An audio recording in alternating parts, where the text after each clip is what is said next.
أعوذ بالله من الشيطان الرجيم. بسم الله الرحمن الرحيم. الذين يؤمنون بالغيب ويقيمون الصلاة ومما رزقناهم ينفقون. الذين يؤمنون بالغیب، جو لوگ غیب پر ایمان لاتے ہیں. الذین، جو لوگ یؤمنون ایمان لاتے ہیں، بالغیب غیب پر، ویقیمون الصلاۃ اور نماز قائم کرتے ہیں، وَمِمَّا رَزَقْنَاهُمْ يُنْفِقُونَ اور جو کچھ ہم نے انہیں دیا ہے، يُنْفِقُونَ اس میں سے خرچ کرتے ہیں. یہ سورہ بقرہ کی تیسری آیت ہے. اس کے اندر کچھ صفات ذکر کی گئی ہیں. متقیوں کی صفات ہے. 3 صفات ہے. ہم ان 3 صفات پر انشاءاللہ بات کریں گے. پہلی جو صفت بیان کی گئی ہے یہاں پر، ایمان بالغیب. دوسری صفت نماز قائم کرنا، یقیمون الصلاۃ. اور جو تیسری صفت متقیوں کی بیان کی گئی ہے وہ ہے مالی قربانی. وَمِمَّا رَزَقْنَاهُمْ يُنْفِقُونَ. اللہ تبارک و تعالی فرماتے ہیں جو رزق ہم نے انہیں دیا ہے اس میں سے خرچ کرتے ہیں. ان 3 صفات میں سے جو پہلی صفت ہے یؤمنون بالغیب. یؤمنون کہا جاتا ہے ایمان لانا. اور ایمان سے مراد کیا ہے؟ ایمان کہتے ہیں کسی حقیقت کو زبان سے ماننا، دل سے اس پر یقین رکھنا اور اس کے مطابق عمل کا ارادہ کر لینا. جو ایمان لاتا ہے وہ شک و شبہ سے امن میں آ جاتا ہے. یہی ایمان ہے جو شریعت کے اندر معتبر ہے.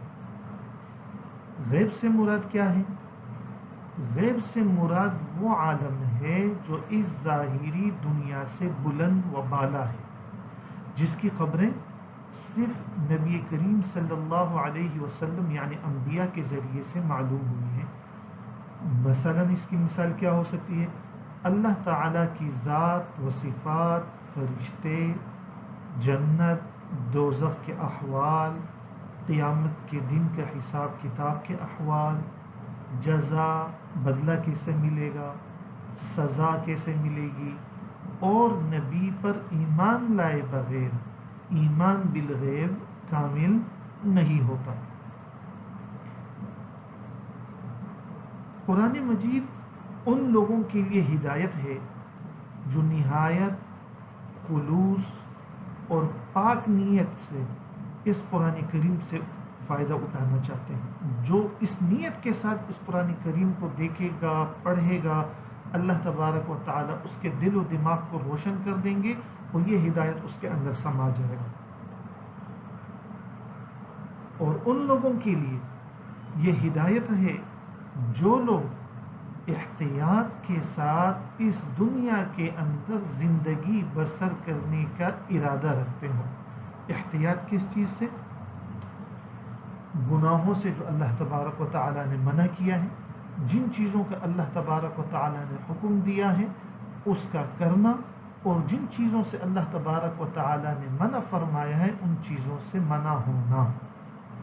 اور وہ لوگ پاکیزہ زندگی گزارنے کے لیے طلبگار ہوں تو اللہ تبارک و تعالی اس قرآن کریم کو ان لوگوں کے لیے ہدایت کا ذریعہ بنا دیتے ہیں.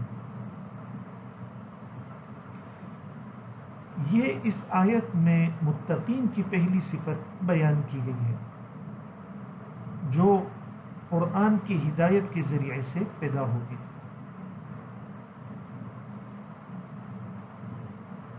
اور وہ یہ ہے کہ ایسی چیزوں پر بن دے کے ایمان لانا جن کا وجود ظاہری حواس سے بلند ہو اور اس کی خبر انبیاء کے ذریعے سے ملی ہو۔ ایمان دل کے اندر اترتا ہے تو کیا ہوتا ہے، اور اگر ایمان دل کے اندر موجود نہ ہو تو کیا ہوتا ہے؟ ایمان کے بغیر دل کے میں بے چینی، بے قراری اور اداسی رہتی ہے،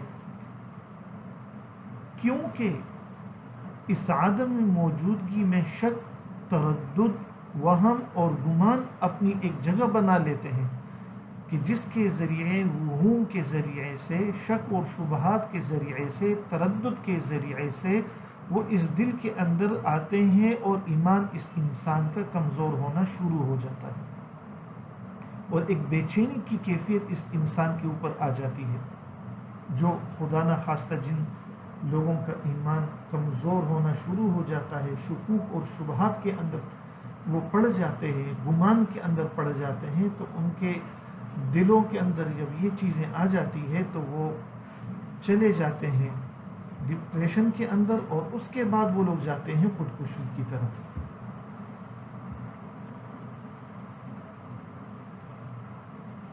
لیکن اگر ایک ایماندار سخت سے سخت مصیبت اور آزمائش کے وقت بھی کبھی نہیں گھبراتا، بلکہ اس کی ایک امید ہوتی ہے، کیونکہ اس کو یقین ہوتا ہے کہ میرے ساتھ ایک بڑا سہارا اور مضبوط آسرا موجود ہے، وہ اللہ تبارک و تعالیٰ کی ذات پر امید رکھتا ہے، اس کو یقین ہوتا ہے کہ اللہ تبارک و تعالیٰ میری خلاصی اس مصیبت اور آزمائش سے ضرور فرمائیں گے۔ اس امید سے دماغ کو سکون، دل کو اطمینان اور روح کو چین نصیب ہوتا ہے۔